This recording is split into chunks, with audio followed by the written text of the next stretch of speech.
Hello दोस्तों, नमस्कार। Welcome to this video. उम्मीद करता हूं आप सब बहुत बढ़िया होंगे। तो साथियों, अपने मोबाइल की स्क्रीन पर देख रहे हैं आधुनिक भारत का इतिहास, नीतियां, सुधार और प्रेस। तो इस वीडियो के माध्यम से आज हम लोग जो मॉडर्न हिस्ट्री से संबंधित आपके जो टॉपिक चल रहे हैं उसमें आज हम लोग इन टॉपिक को कवर करने वाले हैं। साथियों, आप जानते हैं कि हम लोग जनरल स्टडीज का अध्ययन कर रहे हैं और इससे पहले जो आधुनिक भारत के इतिहास की 3 वीडियोज आपको मिली हैं उसमें हम लोगों ने उत्तरवर्ती मुगल साम्राज्य, यानी जब हम मॉडर्न हिस्ट्री की शुरुआत करते हैं वहां से मतलब मुगल साम्राज्य कैसे पतन होता है पूरा हम लोगों ने अध्ययन किया और इंपॉर्टेंट चीजों को वहां पर हमने कवर किया। उसके बाद हम लोग 18वीं शताब्दी में स्थापित हुए नवीन जो स्वायत्त राज्य, उनके विकास और उनके कैसे पतन होते हैं उनके बारे में हम लोगों ने डिस्कस किया। उसके बाद हम लोगों ने डिस्कस किया भारत में यूरोपीय कंपनियों का आगमन, एक के बाद एक सीक्वेंस नहीं हम लोग डिस्कस कर रहे हैं। तो कैसे भारत में यूरोपीय कंपनियां आती हैं और धीरे धीरे करके अपना अधिकार स्थापित करती हैं। बहुत ज्यादा हम लोगों को नहीं पढ़ना है, लेकिन इन टॉपिक से संबंधित जो इंपॉर्टेंट चीजें हैं जो आपके एग्जाम के दृष्टिकोण से इंपॉर्टेंट है उनको यहां पर हम लोग उनको कवर कर रहे हैं। तो अभी आज के डेट में हम लोग कवर करने वाले हैं आधुनिक भारत का इतिहास, नीतियां और सुधार। अब अगर हम नीतियों में बात करेंगे तो आगे हम उनके बारे में अध्ययन करेंगे। फिर उसके बाद कुछ सुधार भी होते हैं जो हमारे समाज में बुराइयां थी, सामाजिक सुधार होते हैं जिनसे संबंधित आप सबके जीआईसी एलटी ग्रेड में भी क्वेश्चंस आए हैं और आगे भी क्वेश्चंस आप लोगों को देखने को मिलेंगे। बहुत सारे क्वेश्चन बनते हैं, ठीक है। उसको भी हम लोग यहां पर इस वीडियो के माध्यम से अध्ययन करेंगे। और प्रेस का क्या रोल रहा, ठीक है, कैसे उसका विकास होता है, तो उस पर भी हम इस वीडियो के माध्यम से डिस्कस करेंगे। ये वीडियो आपके लिए बहुत बहुत ज्यादा इंपॉर्टेंट होने वाला है। यहां पर बहुत सारे फैक्ट आप लोगों को देखने को मिलेंगे। तो साथियों, आइए वीडियो को शुरू करते हैं। यहां पर हम लेते हैं पहला आपका जो टॉपिक है, यहां पर पहला टॉपिक है भू राजस्व प्रणालियां, ठीक है। अगर हम देखें तो जब जो अंग्रेज हैं वो भारत आते हैं, अपना पूरी तरीके से प्लासी और बक्सर युद्ध के बाद अपना जो है यहाँ पर आधिपत्य स्थापित कर लेते हैं। उसके बाद धीरे धीरे करके वो हमारे देश को अपने स्तर से चलाने का प्रयास करते हैं। अब उसमें उन्होंने एक जो अपनी, चूंकि उनका मूल उद्देश्य था लूटना, और लूटने के लिए उन्होंने क्या किया कि जमींदारी व्यवस्था को अपनाया। उन्होंने भू राजस्व की, यानी कर लेने की, टैक्स लेने की 3 प्रणालियां जो है अपनाई। उसमें पहला क्या था, जो है अस्थाई, जिसको हम बोलते हैं अस्थाई या जमींदारी के नाम से, ठीक है, जमींदारी बंदोबस्त या अस्थाई बंदोबस्त के नाम से। इस टाइप के क्वेश्चन आपको एग्जाम में पूछे जाएंगे। अब यहां पर अगर हम बात करते हैं तो ये लागू किया गया 1793 ईस्वी में, और किसके द्वारा? लॉर्ड कॉर्नवालिस के द्वारा। किसके द्वारा? लॉर्ड कॉर्नवालिस के द्वारा, ठीक है। अगर हम बात करें तो ये सबसे ज्यादा फैलाव इसका कहां पर हुआ? तो बंगाल, बिहार और उड़ीसा में, ठीक है। तो उसके बाद अगर हम कुल भारत के कुल जो है जो भूभाग की हम बात करें तो 19%, ठीक है, 19% भूभाग पर ये टैक्स वाली व्यवस्था लागू की गई। उसके बाद इसका जो नियम था उस नियम के अंतर्गत जमींदार जो है भूस्वामी, जमींदारों को क्या बना दिया गया? भूस्वामी बना दिया गया और उनसे लगान वसूला गया। कितना? आपने देखा होगा लगान मूवी, यहां पर देखिए 10/11 भाग। मतलब आप समझिएगा कि जो है 10 भाग वो अपने पास रखते, 11 भाग में 10 भाग वो अपने पास रखते थे, एकमात्र भाग वो देते थे, ठीक है। किसके लिए? जो है जो जमींदार होते थे उनके लिए बचता था। तो ये इतनी भारी भरकम लगान वसूलते थे। लगान जो है 10/11 भाग। एक क्वेश्चन बनता है भाई कि जमींदारी व्यवस्था में कितने प्रतिशत लगान वसूला, ये बन जाएगा आपके एग्जाम में, बहुत इंपॉर्टेंट है, ध्यान दीजिएगा। उसके बाद एक और व्यवस्था थी, ठीक है। उस व्यवस्था के अंतर्गत उसको हम बोलते हैं, यहाँ पर ये 3 व्यवस्थाएं थी जिसमें रैयतवाड़ी, क्या बोला जाता है? रैयतवाड़ी। रैयतवाड़ी की अगर हम बात करें तो इसको लागू किया गया था 1792 में। कब? 1792 ईस्वी में लागू किया गया था। किसके द्वारा ये लागू किया गया था? थॉमस मुनरो, जी हाँ, थॉमस मुनरो और कैप्टन रीड के द्वारा। ये 2 थे, इनके द्वारा जो है लागू किया गया था। और उसके बाद ये सबसे ज्यादा जो लागू किया गया था वो कहां पर? मद्रास और बंबई वाले क्षेत्र में। कुल मिलाकर के अगर हम बात करें तो ये जो है भारतीय जो अंग्रेजों के आधिपत्य में क्षेत्र था उसके 51% भूभाग पर यह टैक्स व्यवस्था लागू की गई, ठीक है, जो कि सर्वाधिक थी। आपने देखा यहां पर 19%, यहां पर 51%, कुल मिलाकर के कितना? 70% हो गया, ठीक है। तो ये रहा। अब उसके बाद अगर हम बात करें यहां पर, इसमें नियम था किसानों को भूस्वामी बना दिया गया और उसके बाद उनका लगान निर्धारित किया गया। इसीलिए उस समय में लोग जमीनों के भूस्वामी नहीं हुआ करते थे, मतलब होना पसंद करते थे जो मतलब थोड़ा कम पढ़े लिखे या कम समझदार टाइप के लोग थे। तो यहां पर अगर हम बात करें, और इसके साथ साथ एक प्रावधान बनाया गया कि 20 से 30 वर्ष तक इसमें जो है समीक्षा होगी, 20 से 30 वर्षों पर लगान का पुनर्निर्धारण किया जाता रहेगा। इस तरीके का उन लोगों ने अपना प्रावधान बनाया। और एक प्रावधान और और एक बंदोबस्त था, यानी एक टैक्स व्यवस्था और थी जिसे महालवाड़ी कहा जाता। अब ये क्वेश्चन आपसे कैसे बनेगा, सुमेलित करने के लिए क्या देगा, कौन सा सुमेलित, ठीक है। जैसे कितना, ध्यान दीजिएगा यहाँ पर, एक मिनट हम इस पे समझते हैं। देखो यहाँ पर आपको क्या कहेगा, 19% से इसको दे देगा, ठीक है, और उसके बाद ये जमींदारी व्यवस्था को यहां से कर देगा, और उसके बाद इसको ऐसे करेगा, कहेगा सही सुमेलित करिए। मतलब किस व्यवस्था के अंतर्गत कितने प्रतिशत टैक्स लिया जाता था, या कब शुरू किया गया था, या तीनों की डेट को रख देगा, या तीनों के लागू करने वाले थे उनका नाम दे देगा, तो आप कंफ्यूज हो जाएंगे। तो इसीलिए आप इनको एक बार ध्यान से देखे रहें, ये क्वेश्चंस बहुत ज्यादा इंपॉर्टेंट है, इसका पूछा गया एग्जाम में, ठीक है। तो यहां पर देखें, ये पंजाब, मध्य प्रदेश, मध्य प्रांत और पश्चिमी यूपी में के क्षेत्र में ये था। कुल मिलाकर के इसका विस्तार 30% भूभाग पर, मतलब देखिए 51% यहाँ, 29% यहाँ और 30% यहाँ भूभाग पर ये फैला, यानी 100% हो गया। अब आगे बढ़ते हैं, हम देखते हैं यहाँ पर आधुनिक शिक्षा का प्रसार, यानी हमारी भारतीय जो शिक्षा व्यवस्था है उसका कैसे प्रचार प्रसार, यानी कैसे उसकी शुरुआत होती है, उसको भी हम यहाँ पर थोड़ा सा समझने का जो है प्रयास करेंगे। अगर हम बात करें तो सबसे पहले 1781 ईस्वी में वारेन हेस्टिंग ने कलकत्ता में एक मदरसा की स्थापना की थी। कहां पर, कलकत्ता में एक मदरसा की स्थापना की थी, ये पूछा जाएगा। और ये किसके द्वारा, वारेन हेस्टिंग के द्वारा। यहां से इनिशिएटिव होती है अंग्रेजों के द्वारा हमारी आधुनिक शिक्षा को विकसित करने में उनके योगदान की, ठीक है। तो अगर हम बात करें तो इतना होता है। उसके बाद 1791 में ईस्वी में जोनाथन डंकन ने क्या किया, वाराणसी में सरस्वती कॉलेज की स्थापना किया, और इसका मुख्य उद्देश्य था हिंदू कानून एवं दर्शन के अध्ययन के लिए इन्होंने ऐसा किया था, ठीक है। उसके बाद धीरे धीरे आगे हमारी शिक्षा व्यवस्था में जो महत्वपूर्ण ये सब पिलर साबित होते हैं हमारे जो आधुनिक शिक्षा व्यवस्था है उसमें, क्योंकि पहले तो आप जानते हैं किस प्रकार की शिक्षा व्यवस्थाएं थी। तो अंग्रेजों ने कहा भाई ऐसा है कि हमें इनसे काम लेना है, क्योंकि कितने भी आदमी को इंग्लैंड से कहाँ से लाएंगे, तो चाहते थे कि यहीं के लोगों को अपने स्तर से वो ट्रेंड करें, शिक्षित करें, और जाहिर सी बात है यहाँ के लोगों को कंसोल भी उनको करना था, उनको ये साबित करना था, अंग्रेजों को शांत भी रखना था लोगों को कि यार हम आपके लिए शिक्षा व्यवस्था लागू कर रहे हैं, हम लोगों आपके लिए ये कर रहे हैं वो कर रहे हैं, तो उनको दिखाना भी था। इस वजह से धीरे धीरे करके स्टेप टू स्टेप यहाँ पर शिक्षा व्यवस्था का धीरे धीरे करके विस्तार होता। अगर हम बात करते हैं 1813 ईस्वी में एक एक्ट आता है जिसे हम चार्टर एक्ट कहते हैं, जैसे शिक्षा पर इन्होंने इसमें प्रावधान बना। कब, 1813 ईस्वी में चार्टर एक्ट में भारतीय विद्वानों एवं भारत में आधुनिक शिक्षा को बढ़ावा देने के उद्देश्य से प्रतिवर्ष 1 लाख रुपए खर्च करने का प्रस्ताव, मतलब एक बजट की, आधुनिक जो बजट आप देखते हैं ना उसकी शुरुआत अगर हम कहें तो यहाँ पर शिक्षा व्यवस्था में 1 लाख रुपए का जो है प्रति वर्ष खर्च करने का बजट का प्रावधान बनाया गया। तो ये यहाँ पर आप देख सकते हैं। उसके बाद फिर आगे बढ़ते हैं। आपने जो है अपने बीएड की पढ़ाई के दौरान आपने देखा होगा, देखो यार ये मैं अनायास नहीं पढ़ा रहा हूँ, ध्यान दीजिएगा, ये क्वेश्चन बनते हैं, ठीक है, तो थोड़ा सा सुनिए, धैर्य रखें, घबराए नहीं। आपने पढ़ाई के दौरान देखा होगा 1835 ईस्वी में लॉर्ड मैकाले ने एक आलोक पत्र मैन्यूट जो उन्होंने जारी किया हुआ था, जो हमारी आधुनिक शिक्षा व्यवस्था में बहुत ज्यादा उसका इम्पैक्ट रहा। और इसमें लॉर्ड मैकाले का आलोक पत्र जो है अंग्रेजी शिक्षा, मतलब अंग्रेजी भाषा जो है शिक्षा का माध्यम बने, ठीक है।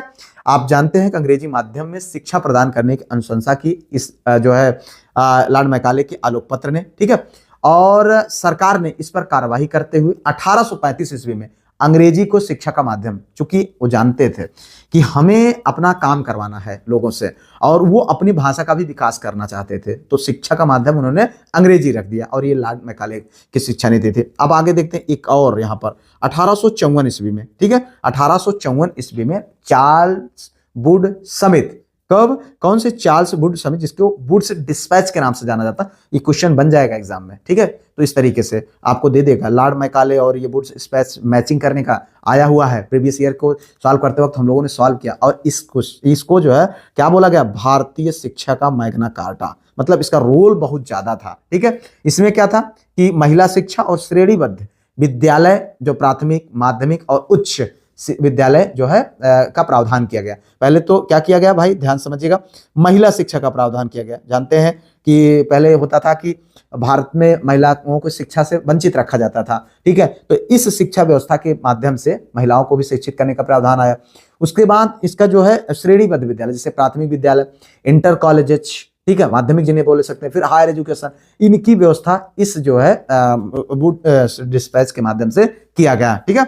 आगे देखते हैं, यहाँ पर कुछ और शिक्षा आयोग एवं समितियां आई थी, उनके माध्यम से हम चीजों को समझने का प्रयास करेंगे। अगर हम बात करते हैं तो हंटर कमीशन आया था जो कि 1882 में, इसमें जो है इस प्राथमिक और माध्यमिक शिक्षा से संबंधित है। याद ध्यान दीजिएगा, हंटर कमीशन क्वेश्चन बन जाएगा, किससे संबंधित है?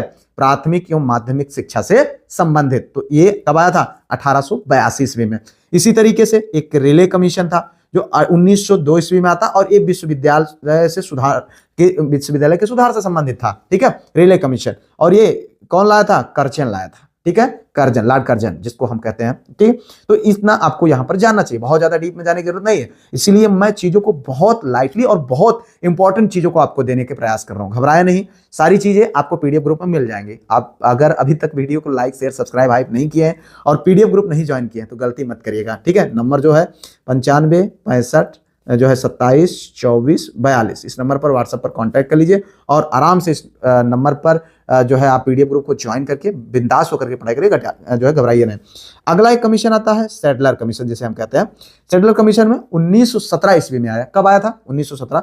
इसका विश्वविद्यालय शिक्षा से संबंध था। सैडलर कमीशन का संबंध किससे था? दो भारतीय सदस्य इसमें थे, आशुतोष मुखर्जी और जियाउद्दीन अहमद। ठीक है, इसका संबंध किससे था? यहां पर विश्वविद्यालय से। तो इतना आपको इससे जानना चाहिए। और आगे एक और कमेटी आती है, हार्टांग कमेटी, 1929। किससे? हार्टांग जो कमेटी है वो आती है 1929 में, जिसका संबंध था प्राथमिक शिक्षा में सुधार से। उसके बाद एक वर्धा योजना आती है जो कि 1937 में, ये बुनियादी शिक्षा से संबंधित। तो ये हमारे भारतीय जो है जो शिक्षा व्यवस्था थी या समितियां थी उनमें ये महत्वपूर्ण थे। ठीक है, तो इस तरीके से बुनियादी शिक्षा का विचार सबसे पहले महात्मा गांधी ने अपनी वर्धा योजना, ये योजना किसके द्वारा लाया गया था? गांधी जी के द्वारा। ये अंग्रेजों के द्वारा नहीं आया था, ध्यान दीजिएगा भाई। ठीक है, और कब लाया था? 1937 ईस्वी में। इन्होंने फोकस किया कि जो बुनियादी नीड है, जो नेसेसरी जो है चीजें हैं, जो आवश्यक मूलभूत चीजें हैं, उनके बारे में इन्होंने यहाँ पर जिक्र किया। हम आगे बढ़ते हैं, यहाँ पर देखते हैं राजा राम मोहन राय यानी पुनर्जागरण काल, यानी हम कह सकते हैं सामाजिक एवं धार्मिक आंदोलन जो हमारे देश में चलाए गए और इनसे संबंधित अनगिनत क्वेश्चन बनते हैं एग्जाम्स में। तो उन्हीं इंपॉर्टेंट चीजों को यहाँ पर हम देखने वाले हैं। तो देखिए ध्यान से, तो यहाँ पर अगर हम बात करते हैं तो राजा राम मोहन राय का समाज सुधारक में सबसे अग्रणी नाम आता है। ठीक है, इन्हें पुनर्जागरण काल के जनक के रूप में जाना जाता है। ठीक है, क्या कहा जाता है? पुनर्जागरण काल के जनक के रूप में। और एक कुछ नाम इनको दिया जाता है, नवजागरण का अग्रदूत, नए भारत का पैगंबर, और इनको जो है अकबर सेकंड ने एक नाम दिया था राजा। ये भी क्वेश्चन बन जाता है भाई, राजा की उपाधि किसने दिया था इनको? अकबर सेकंड ने। तो इतना क्वेश्चन आपको जाना चाहिए। राजा राम मोहन राय को आधुनिक भारत का प्रथम नेता, नवजागरण काल का अग्रदूत, नए भारत का पैगंबर, भारतीय पुनर्जागरण का नया जो है जनक और भारत में सुधार आंदोलन का मुख्य प्रवर्तक माना जाता है। ठीक है, तो अगर हम यहाँ पर बात करें आगे, तो राजा राम मोहन राय ने कुछ पुस्तकें लिखी, जिसमें एक था तोहफात उल मुहद्दीन और प्रिसेप्ट्स ऑफ जीसस। ठीक है, ये अगर हम इस पुस्तक की बात करें, ये है भैया फारसी में। किसमें है? फारसी भाषा में ये पुस्तक लिखी गई है। ठीक है, और यहाँ पर जो है ये जो पुस्तक लिखी गई है ये एकेश्वरवादियों को उपहार के रूप में है। ठीक है, जिसमें उन्होंने बहुदेववाद का विरोध किया है, जो बहुत सारे देवी देवताओं की पूजा करने की बात की गई, उसका उन्होंने विरोध किया। और 1920 ईस्वी में ये प्रिसेप्ट्स, ठीक है, प्रिसेप्ट्स ऑफ जीसस करके उन्होंने इस पुस्तक भी इन्होंने इस पर लिखा। इनका जो कुछ फेमस है वो है मिरात उल अखबार पत्र है और संवाद कौमुदी। ठीक है, इसके माध्यम से ये उस समय के जो लोग थे उनको मोटिवेट करते थे, खास करके इस प्रकार की जो सामाजिक चीजें होती थी, मनोभाव होते थे, लोगों को जगाना, जो बुराइयां थी उनसे लड़ने के लिए इस तरीके की ये पत्रिकाओं का सहारा ले। अगर हम बात करें तो इन्होंने जो है आत्मीय सभा की स्थापना किया था। कब? 1815 ईस्वी में। ये आपके लिए इंपॉर्टेंट है, इसको आपको जानना है। और इसके बाद 1828 में ब्रह्म समाज, बहुत बार क्वेश्चन बनता है कि ये ब्रह्म समाज की स्थापना कब किया गया, ठीक है, किसके द्वारा किया गया, ये क्वेश्चन बन जाता है, तो आपको इसको जानना है। उसके बाद 1829 ईस्वी में सती प्रथा का प्रतिबंध लगा इसमें, और किसके सहयोग से? सहयोग का भी ध्यान रखें भाई, विलियम बेंटिंग के द्वारा। ठीक है, यहां पर सती प्रथा के खिलाफ इन्होंने आंदोलन की शुरुआत की और इन्हीं के प्रयासों की बदौलत कब? 1829 ईस्वी में विलियम बेंटिंग ने सती प्रथा को प्रतिबंधित करने के लिए कानून बना दिया। ठीक है, उन्होंने कानून बना दिया कि भैया ऐसा है आप लोगों को अगर यहाँ पर रहना है हमारे, मतलब अब चूंकि अंग्रेजों के अधीन ही थे, तो ये सती प्रथा पहले होता क्या था, कोई पुरुष क्या अगर मान लीजिए कोई किसी औरत का पति डेथ कर गया, तो जिंदा उस मतलब उसकी पत्नी को उसकी लाश के साथ जला दिया जाता था, जो कि एक बहुत ही बीभत्स घटना होती थी। इससे बुरा भला क्या हो सकता है, सोच के देखो कि महिलाओं को जीने का कोई अधिकार नहीं था। तो इनके लिए मैं राजा राम मोहन राय जो करते हैं मैं बहुत प्रेरक मानता हूँ। उस समय इन्होंने उस सोच से लड़ा जहां पर लोग आज भी अगर देखो कि कोई कुरीति है अगर आपके समाज में, आप उस कुरीति से आगे बढ़ने के बारे में सोच ही नहीं पाते हैं, लेकिन इन्होंने क्या किया कि ऐसी कुरीति से उन्होंने लड़ा, और जहां पर एक महिलाओं के लिए देवता के रूप में उभर करके सामने आए। तो ये बहुत इंपॉर्टेंट चीज है। आगे देखते हैं, बहुत सारी चीजें हैं लेकिन इतना आपको जानना चाहिए। अब अगर हम बात करते हैं एक और जो आर्य समाज, ये 1875 ईस्वी में जो है आता है, जो है सामने आता है। इसको हम लोग बहुत इंपॉर्टेंट है, इसको हमको ध्यान से समझना चाहिए। ठीक है, यहां पर अगर हम बात करें तो इसके संस्थापक की जब हम बात करते हैं तो स्वामी दयानंद सरस्वती जी हैं। कौन है स्वामी दयानंद सरस्वती, जिनको क्या बोला जाता है, भारत का मार्टिन लूथर किंग बोला जाता है। इन्होंने कुछ नारे दिए, वेदों की ओर लौटो, क्या वेदों की ओर लौटो, इन्होंने नारा दिया। किसने, स्वामी दयानंद सरस्वती जी ने। और एक और नारा आया था इसी आर्य समाज के द्वारा, भारत भारतीयों के लिए। ये आप में जो है दो नारे थे जो आपके एग्जाम के दृष्टिकोण से इंपॉर्टेंट है। एक पुस्तक प्रकाशित की गई थी सत्यार्थ प्रकाश के नाम से, जो कि बहुत ज्यादा मतलब फेमस भी है और ये पूछा जाता है एग्जाम्स में, तो इसमें आपको ध्यान देना चाहिए। अगर हम बात करें तो इनका जो प्रमुख कार्य था शुद्धि आंदोलन, ठीक है, जाति प्रथा का विरोध। एक बात ध्यान से समझिएगा कि दयानंद सरस्वती जो है ने बाल विवाह, छुआछूत, जाति प्रथा का विरोध किया और उन्होंने विधवा पुनर्विवाह एवं अंतर जातीय विवाह का समर्थन किया। अब आज अगर हम बात करें, ये शुद्धि आंदोलन उसी से संबंधित है। ठीक है, जाति प्रथा जो कि बहुत ज्यादा चरम पर आती थी उसका इन्होंने विरोध किया, और इन्होंने विरोध किया छुआछूत का, जो लोगों से उनका ये कहना था कि सभी एक समान है और ये जो छुआछूत है ये गलत बात है। ठीक है, जाति कुछ नहीं होती है, इनका कहने का मतलब था। जातिवाद को भी इन्होंने हटाने का प्रयास किया, हालांकि वो आज भी नहीं हट सकी है। और उसके बाद बाल विवाह पर भी इन्होंने जो है जोर दिया कि बाल विवाह नहीं होना चाहिए। रामकृष्ण मिशन कब आता है और किसके द्वारा इसकी स्थापना की जाती है, 1897 ईस्वी में। किसके द्वारा, इसके संस्थापक कौन थे, स्वामी विवेकानंद, जो किसी से अछूते नहीं, बहुत ही एक महत्वपूर्ण और बहुत ही मतलब एक ऐसी पर्सनालिटी जिनसे बहुत कुछ सीखने को मिलता है। 1893 ईस्वी में इनका शिकागो का जो शिकागो शहर में जो इन्होंने भाषण दिया था, भला उसको कौन भूल सकता है। ठीक है, विश्व धर्म सम्मेलन था, उसमें इन्होंने भागीदारी लिया और उसके बाद शिकागो से जब इन्होंने लौटे, कब, 1897 ईस्वी में, तब इन्होंने रामकृष्ण मिशन की स्थापना किया था। ठीक है, इन्होंने ज्ञान योग, कर्म योग और प्रेम योग, ये 3 किताबें हैं, हो सकता है आपने कुछ लोगों ने पढ़ी भी हो, तो इन्होंने इन किताबों को लिखा था। ठीक है, और अगर हम बात करें तो इनका जो दर्शन था, अब जब इन किताबों को हम पढ़ेंगे तो वहां पर एक चीज स्पष्ट समझ में आएगा कि मानव सेवा ही ईश्वर सेवा है, ये बिल्कुल स्पष्ट हो जाता है। और अगर हम एक चीज और बात करें तो यहाँ पर जो सबसे मोटिवेटिंग चीज है वो ये है कि सुभाष चंद्र बोस जो महान स्वतंत्रता संग्राम सेनानी रहे, उन्होंने आधुनिक भारतीय आंदोलन के आध्यात्मिक पिता इनको कहा। किसको, जो है स्वामी विवेकानंद साहब को। तो इतना कुल मिलाकर के आपको इनसे संबंधित चीजों को जानना चाहिए। इसके अतिरिक्त और भी तमाम सुधार हुए, जैसे अगर हम बात करें, ईश्वरचंद्र विद्यासागर ने विधवा विवाह के पक्ष में आवाज उठाई थी। ठीक है, अंततः जो है 1856 ईस्वी में इसके पक्ष में अधिनियम बनवाने में उन्होंने वो सफल रहे। ये भी क्वेश्चन बन जाता है, तो इसको भी आपको जानना चाहिए। और उसके बाद नारी शिक्षा को बढ़ावा देने के उद्देश्य से 1849 ईस्वी में कलकत्ता में जो है बेथुन, ठीक है, बेथुन स्कूल की स्थापना की गई थी। उसके बाद सन 1851 ईस्वी में आप जानते हैं ज्योतिबा फूले एवं उनकी पत्नी सावित्रीबाई फूले ने पूना में लड़कियों की शिक्षा को बढ़ावा देने के उद्देश्य से बालिका विद्यालय की स्थापना किया। तो इस तरीके से ये सारे बहुत ज्यादा इंपॉर्टेंट हैं, इतना आपको जानना चाहिए। एक और नाम आता है D.K. कर्वे का, जिन्होंने पुणे में भारतीय महिला विश्वविद्यालय, जो कि 1916 में, कब, 1916 में D.K. कर्वे के द्वारा ये बना है। क्वेश्चन आपके एग्जाम में मैंने प्रीवियस ईयर क्वेश्चन को सॉल्व कराते हुए सॉल्व कराया है। ठीक है, ये सारे जितने भी हैं सब क्वेश्चंस बनते हैं, इसलिए आपको दिए जा रहे हैं। भारत में 1882 ईस्वी में अड्डार यानी मद्रास के निकट में थियोसॉफिकल सोसाइटी का एक अंतरराष्ट्रीय कार्यालय खोला गया था।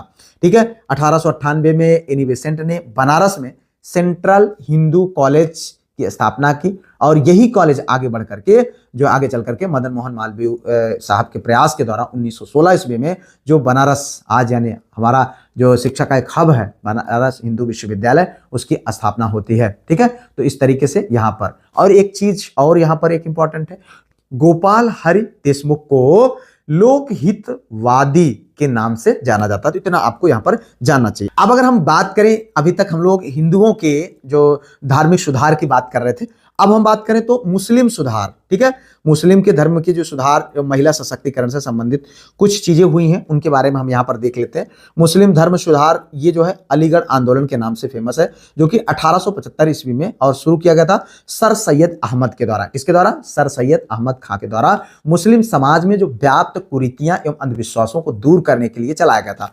आंदोलन जो है अलीगढ़ आंदोलन के नाम से फेमस हुआ और कांग्रेस की स्थापना का विरोध करने के उद्देश्य से इन्होंने बनारस के राजा शिव प्रसाद के साथ मिलकर के यूनाइटेड इंडियन पैट्रियाटिक एसोसिएशन की स्थापना किया था। हालांकि इसको हमें जरूरत नहीं है, ये इतना जानना चाहिए। और इसमें जो है पाश्चात्य शिक्षा का इन्होंने समर्थन किया था।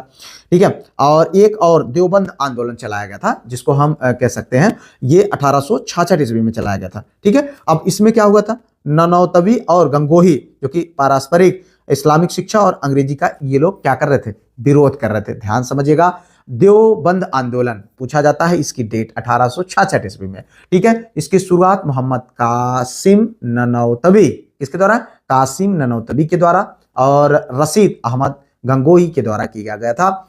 यह जो है अंग्रेजी विरोधी आंदोलन था, यह क्वेश्चन बनता भाई।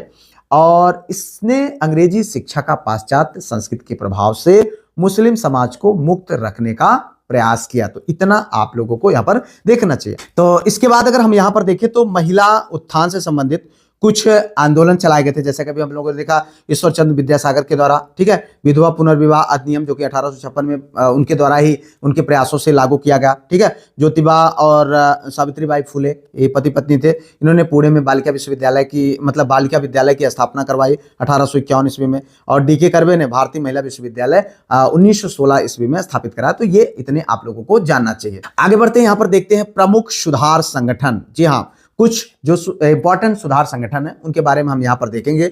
जैसे अगर हम जब सुधार संगठन की बात आती है तो उसमें जो प्रमुख भूमिका निभाता है वो है आपका युवा बंगाल आंदोलन, जो कि 1826 ईस्वी में ये स्थापना इसका किया गया था। ठीक है, और इसके जो संस्थापक थे हेनरी विवियन डेरोजियो थे। कौन थे?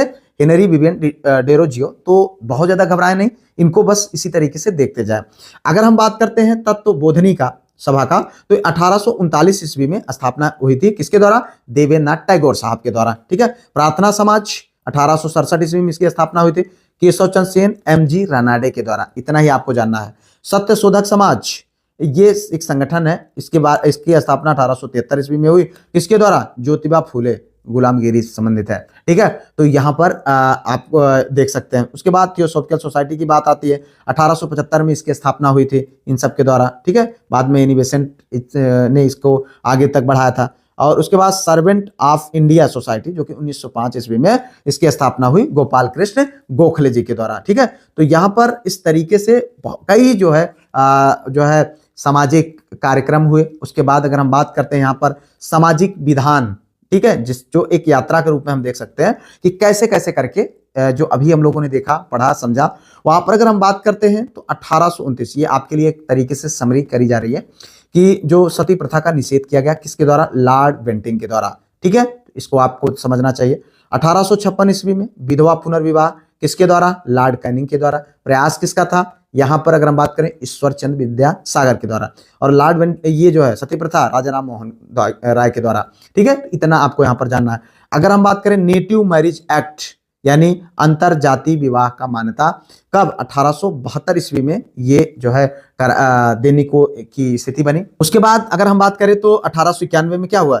एज ऑफ कंसेंट एक्ट लाया गया कि इसके अंतर्गत क्या सुविधा करी गई कि जो 12 साल से कम की लड़कियां हैं उनके शादी पर रोक लगा दिया जाएगा, यानी वो शादी नहीं कर सकते। यानी जैसे होता था ना बाल विवाह, लोग यहाँ गोद में लेकर के शादी कराते थे, ठीक है, बच्चा पैदा नहीं हुआ कि उसका दूल्हा दुल्हन ढूंढा शुरू हो गया। तो लेकिन ऐसे पर अंग्रेजों ने जो है मिलकर के उस समय के समाज सुधारकों ने रोक लगवाया और 12 साल कम से कम जो है ये 1891 के दौरान ये किया गया कि भाई कम से कम बच्चा 12 साल का होना चाहिए, यानी लड़की 12 साल की होनी चाहिए, तभी उसकी शादी की जा सकती है, अन्यथा नहीं।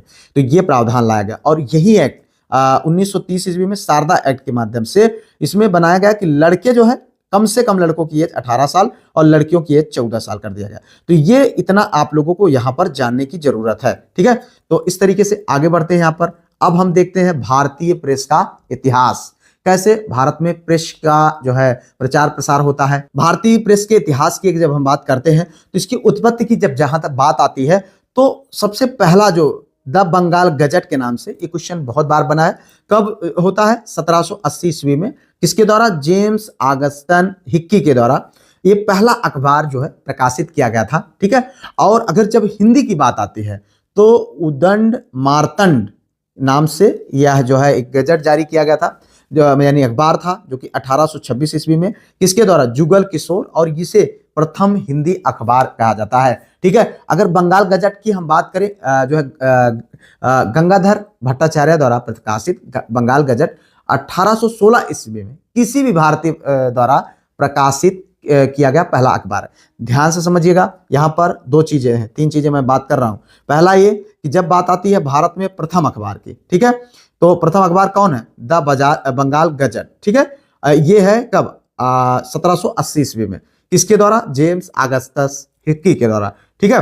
अगर बात आती है कि किस प्रथम भारतीय के द्वारा पहला अखबार प्रकाशित किया गया, तो वो कौन था, गंगाधर भट्टाचार्य साहब थे, जो कि बंगाल गजट, जो कि 1816 ईस्वी में किसी भी भारतीय द्वारा प्रकाशित किया गया पहला अखबार था। और उसके बाद अगर बात आती है कि प्रथम हिंदी अखबार की, तो वो कौन है, उदंड मार्तंड, जो कि 1826 ईस्वी में किसके द्वारा, जुगल किशोर के द्वारा। ये आपको यहां पर इतना जानने की जरूरत है। अब बात आती है प्रेस सेंसरशिप। जब हम प्रेस सेंसरशिप की बात करते हैं तो सेंसरशिप का मतलब यहां पर है एकदम कब्जे में लेना, यानी हम शुद्ध भाषा में अगर बात करें तो प्रेस एक एक्ट बना करके कुछ भी, यानी अभिव्यक्ति की स्वतंत्रता पर बाउंडेशन लगाना। यहां पर देखें, ये आता है बेल्जली द्वारा प्रेस में जो है प्रेस सेंसरशिप लाया गया, कब, 1799 ईस्वी में। कब लाया गया, 1799 ईस्वी में प्रेस जो है सेंसरशिप सर्वप्रथम लाया गया था। उसके बाद होता क्या है कि 1878 ईस्वी में वर्नाकुलर प्रेस एक्ट, जो कि लॉर्ड लिटन के द्वारा लाया गया, जिसको गैंगिंग एक्ट के नाम से जाना जाता था। और इसमें क्या हुआ कि लॉर्ड लिटन द्वारा भारतीय समाचार पत्रों को प्रतिबंधित करने के लिए उन्होंने 1878 ईस्वी में वर्नाकुलर एक्ट लाए, ठीक है, वर्नाकुलर एक्ट लाया। और इसको क्या बोला गया, गैंगिंग एक्ट। ये क्वेश्चन बनता हुआ एग्जाम में पूछा जाएगा, तो आप इसको ध्यान रखें। और उसके बाद इसका काफी जो है विरोध भी होता है, सोम प्रकाश के खिलाफ जो है इसी एक्ट के माध्यम से कार्रवाई की जाती है। अमृत बाजार पत्रिका रातों रात जो है, जो अंग्रेजी भाषा में बदल दी जाती है। तो इस तरीके की चीजें यहाँ पर इन एक्ट के माध्यम से होता है। यानी लोगों की, जब हमारे देश के लोगों की आवाजें बुलंद होने लगी तो उन आवाजों को दबाने का प्रयास किया जाने लगा, ठीक है। पत्र और पत्रिकाओं के माध्यम से लोग अपनी बातों को अभिव्यक्त करते थे, मोटिवेट करते थे लोगों को कि कैसे अंग्रेज हमारे देश पर, हमारे ऊपर अत्याचार कर रहे हैं। तो यहाँ पर ये चीजें होती है। लेकिन जब बहुत ज्यादा दबाव बनता है तो 1882 ईस्वी में लॉर्ड रिपन द्वारा इस एक्ट को, किसको, ये वर्नाकुलर प्रेस एक्ट को समाप्त कर दिया गया। इस तरीके से आगे बढ़ते हैं। अब देखें यहाँ पर कुछ स्वतंत्रता मतलब स्वतंत्रता के सुर प्रमुख पत्र पत्रिकाएं, उस दौरान कुछ पत्र एवं पत्रिकाएं प्रकाशित होती हैं। उनमें अगर हम बात करें तो सबसे पहले नाम आता है राजा राम मोहन राय साहब का।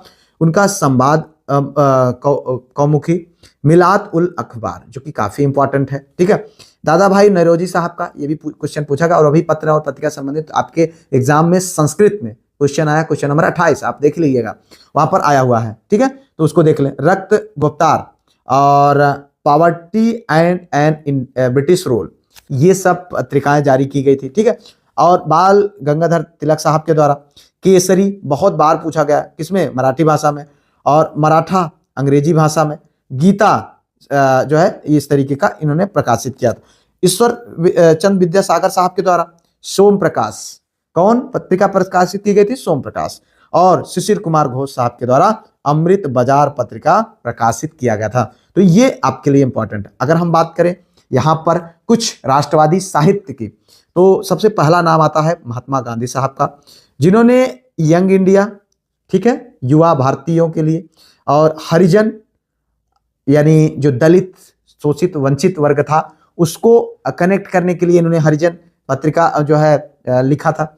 उसके बाद नवजीवन पत्रिका भी इन्होंने लिखा था। ये क्वेश्चन बनता है कि नवजीवन पत्रिका किसने लिखा था, कई बार पूछा गया है भाई, इसको ध्यान रखना, ठीक है। उसके बाद इन्होंने कुछ पुस्तिकाएं लिखे, ये सब पत्र थे। ये पत्रिकाएं, अगर पुस्तकाएं की बात करें तो हिंद स्वराज और माई एक्सपेरिमेंट विथ ट्रुथ, ये तो बहुत बहुत बहुत ज्यादा इंपॉर्टेंट है और कई बार ये क्वेश्चन पूछा गया है और ये बहुत ज्यादा फेमस भी है, ठीक है। अगर जब हम बात करते हैं जवाहरलाल नेहरू साहब का, तो इनके द्वारा डिस्कवरी ऑफ इंडिया, भला कौन भूल सकता है, बहुत बार ये बनता है क्वेश्चन, ठीक है। ग्लिम्पसेस ऑफ वर्ल्ड हिस्ट्री, ये भी क्वेश्चन बनता है कि किसके द्वारा लिखित गई है। और इन्होंने एक पत्र लिखा था नेशनल हेराल्ड, ये भी काफी फेमस है। तो ये जानना चाहिए आपको। अबुल कलाम आजाद साहब का इंडिया विंस फ्रीडम, ठीक है, ये गुब्बारे खातिर, ये, और इन्होंने कुछ पत्र लिखा, अल हिलाल और अल बिलाग, ये इनके कुछ पत्र थे। तो ये इतने आपको यहाँ पर जानना चाहिए। सारी चीजें एकदम बिल्कुल व्यवस्थित आपको पीडीएफ फॉर्म में लिखा हुआ दे दिया जाएगा, घबराए बिल्कुल भी नहीं, परेशान ना हो, ठीक है। राष्ट्रवादी साहित्य की जब बात आती है तो उसमें हम अगर भाग 2 की बात करते हैं तो जो अग्रणी नेता थे वो सब तो पंडित जवाहरलाल नेहरू, महात्मा गांधी, ये लोग अग्रणी थे। उसके बाद यहाँ पर जो प्रमुख भूमिका निभाने वालों में बंकिम चंद्र चट्टोपाध्याय साहब का, तो इन्होंने क्या लिखा है, आनंद मठ, जिससे जो है वंदे मातरम है, आप सब जानते हैं। और इन्होंने लिखा है देवी चौधरानी, भी इंपॉर्टेंट है, ठीक है, जो इंपॉर्टेंट है उन्हीं को रखा गया। दीनबंधु मित्र के द्वारा नील दर्पण, जिसके माध्यम से नील का विद्रोह, मतलब विरोध किया गया था, नील विद्रोह पर इन्होंने लिखा हुआ था नील दर्पण, ठीक है। उसके बाद वीर सावरकर साहब ने the Indian war of independence 1857, इन्होंने ये सब पत्रिकाएं लिखे। उसके बाद लाला लाजपत राय, अनहैप्पी इंडिया लिखा था इन्होंने, ये भी क्वेश्चन बन जाएगा भाई, ठीक है। वेलेंटाइन सिराल, अब ये वेलेंटाइन 14 तारीख वाला नहीं, ठीक है। इंडियन अनरेस्ट, इनके द्वारा लिखा गया था, इंडियन अनरेस्ट, तिलक को अशांति का जनक इन्होंने कहा है, ठीक है। तो ये भी आपको जानना चाहिए। क्वेश्चन बना है भाई, किसने जो है तिलक को अशांति का जनक कहा, तो ये कौन था, वेलेंटाइन सिराल था, ये पगला, ठीक है, वेलेंटाइन मंगाने वाले पगले होते हैं। देखो यहाँ पर अरविंद घोष ने लिखा था न्यू सैंपल फॉर ओल्ड, और इन्होंने सावित्री, 2 चीजें लिखी थे। तो इस तरीके से अगर हम देखें तो कुछ प्रमुख ये पत्र पत्रिकाएं थे, इनके माध्यम से लोगों ने लोगों को कनेक्ट करने का प्रयास किया। अगर हम देखें यहाँ पर निष्कर्ष के रूप में, आधुनिक भारत का जो आधार है, जहां से हम लोगों ने देखा कि अब उत्तर जो मुगल थे, मुगल वंश का जो है यहाँ पर अंत होता है। फिर 18वीं शताब्दी में कुछ साम्राज्यों का उदय होता है, उनका भी अंत होता है। अंग्रेज आते हैं, धीरे धीरे कर करके शासन करना प्रारंभ करते हैं, अलग अलग प्रकार के टैक्स, मतलब आप सोच के देखिए 11/10 भाग वो टैक्स के रूप में ले लेते थे और हर जगह पर अलग अलग तरीके से नियम लगा करके करते थे। और फिर इस तरीके से आगे बढ़ते हैं तो हम देखते हैं कि उनकी टैक्स व्यवस्था, फिर यहाँ पर अंग्रेजों से आज़ादी के लिए और देश में जो व्याप्त बुराइयां थे उनसे लड़ने के लिए कुछ समाज सुधारक आते हैं, सामने आते हैं, जिन्होंने महत्वपूर्ण जो है सुधार किए, जैसे सती प्रथा और उसके बाद बाल विवाह, जो है विधवा पुनर्विवाह, तमाम तरीके की चीजें, महिलाओं की शिक्षा के लिए काम किया गया, उस पर हम लोगों ने देखा। उसके बाद हम लोगों ने देखा प्रेस और कुछ साहित्यिक रचनाएं, जिन्होंने हमारे देश को आजाद कराने में अपनी महत्वपूर्ण भूमिका निभाई। तो इस तरीके से लोगों को मोटिवेट किया गया और फिर एक माहौल बनता है। अब उसके बाद हम अगली क्लास में 1857 की क्रांति को देखेंगे और उनसे संबंधित जो इंपॉर्टेंट चीजें होंगी, और उसके बाद धीरे धीरे करके हम लोग फिर जो है जो हमारे मूवमेंट चलाए गए थे अलग अलग प्रकार के, उनके बारे में देखेंगे। और फिर यहाँ से आगे बढ़ते हुए 2-3 क्लास के अंतर आपका आधुनिक भारत का इतिहास हम लोग समाप्त करेंगे। तो इस तरीके से उम्मीद करते हैं कि आप लोगों को बहुत बहुत कुछ सीखने को मिला होगा, क्लास बहुत मजा आया होगा। अगर अभी तक आपने वीडियो को लाइक शेयर सब्सक्राइब हाइप नहीं किया है तो ये गलत कर रहे हैं आप, ठीक है, कर दीजिएगा। और पीडीएफ ग्रुप ज्वाइन करके इन सारी जो पीडीएफ है, जो इंपॉर्टेंट फैक्ट दिए गए हैं, इनको आप तैयार कर लीजिएगा। मिलते हैं किसी और वीडियो में किसी और टॉपिक पर, तब तक के लिए जय Hind, Vande Mataram, best of luck.